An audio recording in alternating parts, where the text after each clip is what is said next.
and removed anything that appeared threatening and not positive. So that was one big change I made. And then throughout the syllabus, I put in statements that cared about them and what they thought. And they were important to me, and they would be a positive contribution in the class. And I'm a professor who wants to hear all opinions, all experiences. I'm welcome to feedback. And throughout the syllabus, I did that, and I think it's really helpful, has been helpful. We participated, I think it was last semester, the semester before, where we asked students to comment on our syllabus, and mine were positive, and I think the changes really had an impact on the students. And then I carried that through with more positive language throughout the assignments. Again, I had so many do not use, colored font, all the do nots. And so I really reworked assignments besides adding new ones and changing them. And then I made it a point, I'm a people person naturally, but I've made it a point now when I give feedback, and I like interacting with the students, to just make sure I'm as positive I can be. I think of myself as a cheerleader for them. And when you just communicate by typing, it can come across very cold. So I make sure I use language where I say, I applaud you for taking the time to offer more participation on the discussion. So I try to use real positive language. And the same thing on assignments. I learned to be more validating of who they are and what they had done. Now, I've always done, and if you don't do this, I think it works great to have a welcome introduction discussion. And what I changed on what I had already been doing was I made the prompts more specific so I could get to know them better, and they could begin to share who they were and what they were about. So I asked them in more detail to share their background, their goal for the class, their goal for their future. And then I also asked them any concerns, any challenges, and that way I could address them as I went through the class. And then I also asked them sort of a survey, what in the class interests you? And they might not know a thing about American history, so I always put in case you don't know anything about what we're studying, that's okay. That's why you're taking this class. But just look through the textbook or the syllabus, and what do you think might be of special interest to you? And then just to make it more exciting, to get them more engaged with the material, I came up with a theme, and I called it Come Adventure Through History. And I've had students, since I've done that, comment in one way or another that they were excited to be in the class because of this. And I followed that theme in every module. What I do in the module is I put the assignments, but I also give an overview, a little overview by video of what we're going to be studying. And I carry that theme. This week, we're going to have an adventure here, or we're going to have an adventure learning about X. And so I carried that theme through the class, make it a little bit more fun. And then I learned to not just believe it, but share it, that I value diversity. And I talked about being welcoming and putting that in the syllabus, but throughout the assignments, the discussion board, my communication, that I value that. I value their opinion. People are free to have different opinions and perspectives. That's what we're all about. And I make sure that I give language like thank you, kudos to you, I applaud you for, I appreciate that you did this, you've added so much. And as part of the diversity topic, I added that to my rubric. So for example, when they share, I asked them to share their perspective in the assignment. And I asked, well, what did you think about this? What would you have done if you had been there?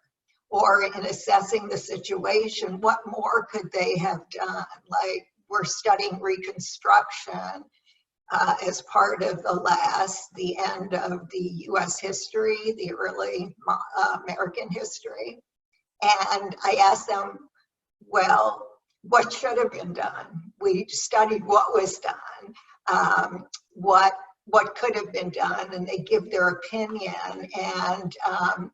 And then I also ask, can they relate it to today or themes today? And I put that in the rubric instead of just having in the rubric the typical things. I added students shared their perspective, and they don't get a point value. They either did or they didn't, because again, I value all opinions and points of view.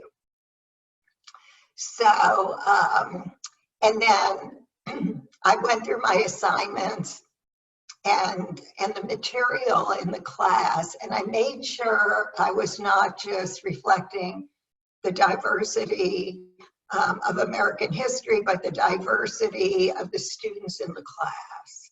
And so I added different assignments that would do that. And then another way to show them their value, give them a voice, I added more options. So I might want them to write about this aspect of a time period, but what are they interested in? What do they want to write about? And many times I'll say, well, you shared that you were interested in this in the introduction discussion. If you're still interested in, here's some choices that relate to that. For example, I had a lot of students who were going into medicine or some aspect of the health professions, wanted to be physical therapists, nurses, some kind of health tech.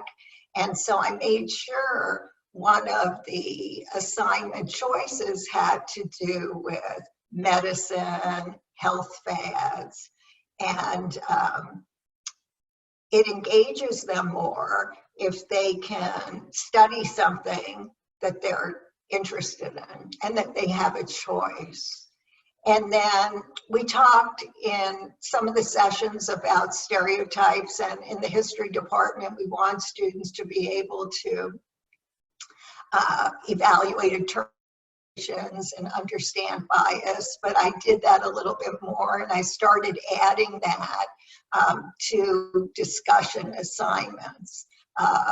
For example, they really enjoy poster assignments. Now, I don't do a poster assignment for every assignment that they have to submit, but I make sure there is at least one during the semester, and in that it's very easy to look at perspectives, look at biases. Many times we'll look at the posters, for example, during World War II from not just the United States, but other nations in promoting the war, and World War I too. So the next thing that I learned, and I've mentioned this before, so I don't want to repeat, but just the importance I learned of letting students share their experiences. They all come with knowledge, with experiences, things of value, and having them be able to share their experiences and relate their experiences to each other and to what we're studying in the class really validates them, and I think ties them into wanting to do well in the class, being engaged in the class, and helps them make the learning more relevant. So, as I said, as part of the discussion rubric, and the Peralta equity grading rubric is a good one to use. I had my own rubric, so I just added a field where I evaluated their sharing their perspective. So I put this in now across the board in papers, all kinds of assignments, short writing assignments, long ones, and on the discussion. So some of the things are, I said, does this relate to my experience or the experience of someone I know? Can I relate in some way? Is it significant for me? Why or why not? And it's what I learned was called a creative reflection. I had been doing that, but now I do it more. I do it across the board. And I've already talked about having them choose a topic. So instead of saying everybody write a paper on Vietnam, I'll give choices within the Vietnam topic, or I'll just give them different choices. So maybe someone doesn't want to write on Vietnam, but they do some other aspect of the 60s that they are interested in. Something else I do, I'm really into oral histories. I really believe you get a feel for the period through some aspect of biography or autobiography, and that's what oral histories are. And there's wonderful websites that, for example, the World War II Museum has oral histories of people who were involved in some way across the board in World War II.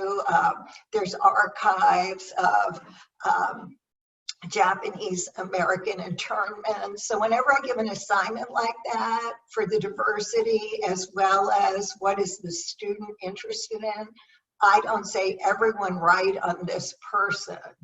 I say pick 2 or 3 people, and I ask questions from the oral history that they'll listen to.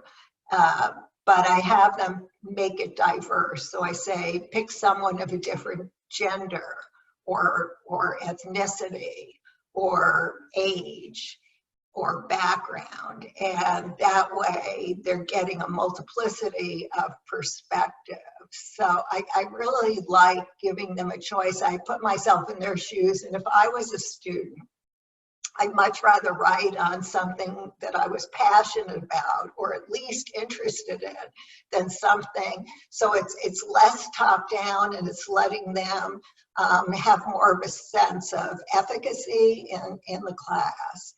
And this one has really worked for me, and I encourage you to use it. Whatever we're studying, I don't do this every week, but I do it often, as a way for them to reflect back on and give me feedback. And I'll say, what should have been emphasized more? So you read this chapter. Was there a topic that you thought that you wanted to learn more about, that should have been emphasized more, or the opposite?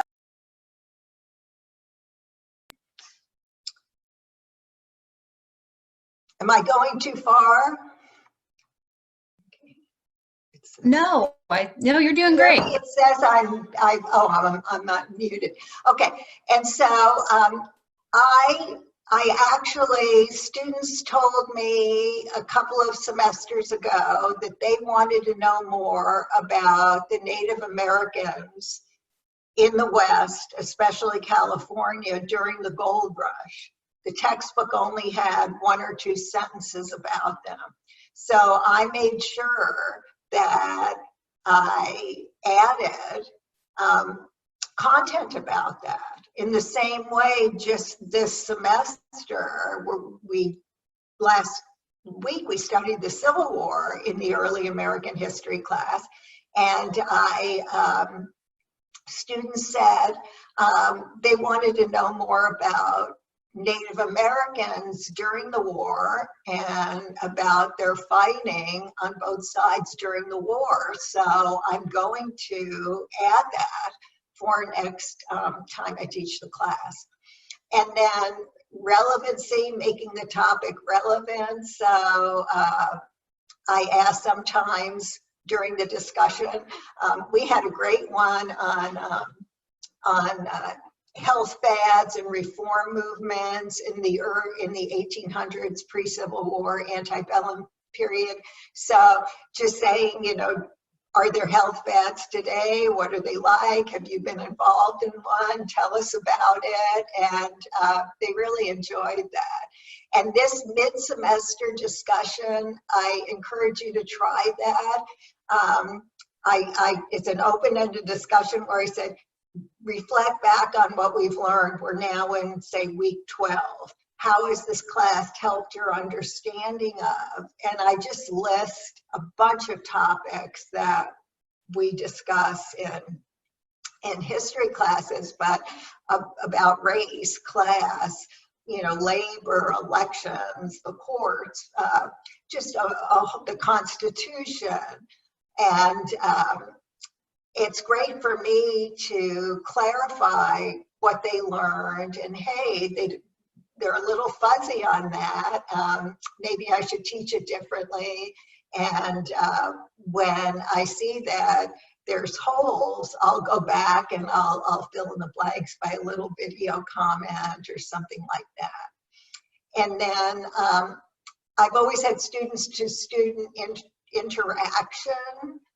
I encourage you in some way to have a general discussion board. I call mine questions and answer, but just for general questions and comments, just in a face-to-face class, you'd raise your hand and you'd say, I don't know what you mean by how long the paper would be, or I don't understand what's going to be on the test, or whatever questions they come up with.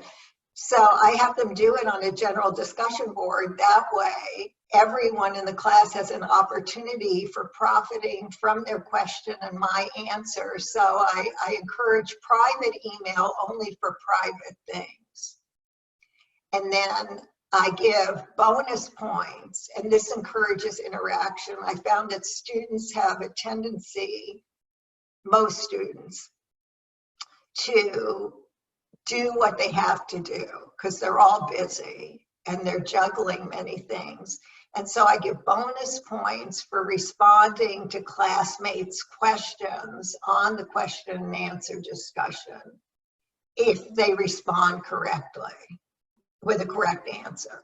And then more bonus points because they think should be available 24/7, but I set boundaries. So if they respond over the weekend, I give 1 point for responding during the week, 2 points on the weekend. And then I give bonus points for posting tips after we submit an assignment. I encourage people who felt they were successful or were successful to post tips about what they did to study, note-taking, and this encourages the interaction. And then lastly, I've already talked about all the positive feedback and doing more of it. I send announcements when an assignment is graded, where I in general discuss what the class did well and ways to improve, but always in a positive way. And then if there's some topics that I felt were fuzzy on the discussion board, I give some, I discuss those topics too. And then this is a big thing for me that I changed, and I'm looking more at how do I help their learning instead of just giving them a test.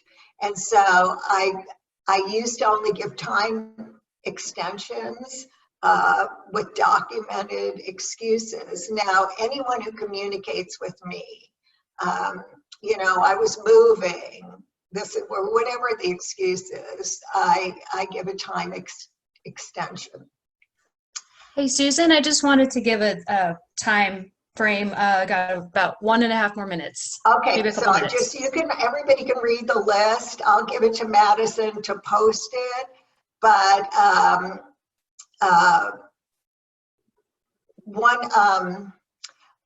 wanted to share this demystifying language. This was something that was helpful to me in one of the session presenters talked about this. It could have even been Mariah because she's so great. She's been so helpful to me. But, you know, I assumed they knew certain words. Or I expected, well, you're in college. You should know that, or you should be able to look it up. And I've seen that that was really a barrier to success for my students. And so I explain things using a variety of ways and wording. And then I used to do this with face-to-face, but for online, it was one more thing to grade. But now I've started allowing them to submit a rough draft of their writing assignment, and I give feedback, and then they can rework it. And then we talked about language, posting to the discussion board words they don't understand, and give classmates an opportunity to define them for them, and then they get points. And then I just added more examples. So whenever I give an assignment, I give an example. So these are things that have helped me, and I believe help the students be more successful.